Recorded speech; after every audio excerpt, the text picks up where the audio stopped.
সুপ্রিয় দর্শক, আজ তোমাদের জন্য নিয়ে আসলাম নতুন একটা রেসিপি, করলা দিয়ে তরকারি রান্না। তো অনেকে কিন্তু করলা তেঁতুর জন্য তরকারি রান্না করে খেতে পারো না, তাদের জন্য এই রেসিপিটা। অবশ্যই এই রেসিপিটা ফলো করে তোমরা কিন্তু তরকারি রান্নাটা করে খেতে পারবে। খেতে কিন্তু অনেকটাই ভালো লাগে। তেঁতুর জন্য যারা খেতে ভয় পায় তো অবশ্যই এই রেসিপিটা ফলো করে যাবে। তো প্রথমে আমি তরকারিগুলো সুন্দর করে কাটিং করে নিচ্ছি, দেখতে পাচ্ছ। এক এক করে সবজিগুলো কাটিং করে নিচ্ছি। এই রান্নাটা আমি তেলাপিয়া মাছ দিয়ে করবো, তো তোমরা যে কোনো মাছ দিয়ে করতে পারো। এখন আমি করলাগুলো সুন্দর করে ভাপিয়ে নেব, লবণ দিয়ে আমি এটাকে ভাপিয়ে নিচ্ছি, দেখতে পাচ্ছ। তোমরা চাইলে বীজগুলো ফেলে দিতে পারো, আবার না চাইলেও ফেলে না দিলেও সমস্যা নেই। তো এবার আমি এটাকে ভাপিয়ে নেওয়া হয়ে গেছে। এবার আমি চেপে চেপে করলার যে পানিগুলো, তো সাথে কিন্তু তেঁতোটাও বের হয়ে যাবে, চেপে চেপে পানিগুলো বের করে দিব।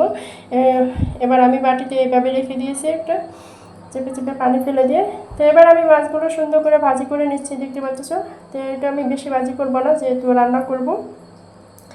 এবার আমি ওই প্যানেতে হালকা একটু তেল দিয়ে করলাগুলো ভেজে নিচ্ছি, দেখতে পাচ্ছ। তো তোমরা চাইলে কিন্তু যারা বেশি তেতা খেতে অপছন্দ করো, তারা বেশি করে করলাটা ভেজে করে নেবে। আর আমি একটু হালকা পরিমাণে খেতে চাই, তার জন্য আর কি বেশি একটা ভাজি করে নিই। এবার প্যানেতে আমি সরষের তেল দিয়ে দিয়েছি পেঁয়াজ কুচি, সাথে দিয়ে দিচ্ছি আস্ত জিরা। তোমরা চাইলে এটা জিরাটা স্কিপ করতে পারো, সমস্যা নেই। তো এটা দিলে আমার মনে হয় একটু ভালো একটু ফ্লেভার আসে, সে কারণে জিরাটা দিয়ে দিয়েছি।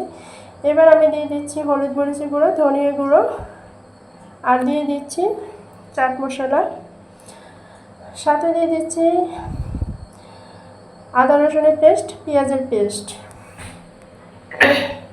তো এটাকে আমি ভালোভাবে তেলের সাথে সুন্দর করে ভেজে নিচ্ছি, দেখতে পাচ্ছ। তো খেয়াল রাখতে হবে এই মশলাটা যেন পুড়ে না যায়, সেদিকে খেয়াল রাখতে হবে অবশ্যই। তো এটাকে আমি এখন দিয়ে দিচ্ছি সবজিগুলো। এখানে রয়েছে আলু, কাঁকরোল এবং সজনে ডাঁটা। আর বাকি সবজিগুলো আমি পরে ইউজ করব, কারণ আমার করলাগুলো যেহেতু সিদ্ধ করা, আর টমেটো তো তাড়াতাড়ি সিদ্ধ হয়ে যায়, সেই জন্য এই দুটো জিনিস আমি পরে দেব। এই তো আমি এবার পানি দিয়ে সুন্দর করে এটাকে মিশিয়ে নিয়ে কিছুক্ষণ রান্না করে নেব। এই তো আমি দেখে দিচ্ছি সিদ্ধ হওয়ার জন্য। আর এতক্ষণ যারা আমার এই ভিডিওটা দেখতেছে তাদেরকেও অনেক অনেক ধন্যবাদ এবং অনেক অনেক ভালোবাসা। এই তো সিদ্ধ করা হয়ে গেছে, দেখতে পাচ্ছ জলটা ফুটে উঠেছে। এই পর্যায়ে আমি দিয়ে দিব ভেজে রাখা করলাগুলো। এটাকে আমি ভালোভাবে মিশিয়ে নিচ্ছি সবজির সাথে সুন্দর করে। আর দিয়ে দিব টমেটো আর মাছ। তো এটাকে আমি ভালোভাবে মিশিয়ে এই পর্যায়ে আমি আরও কিছুক্ষণ রান্না করে নিব।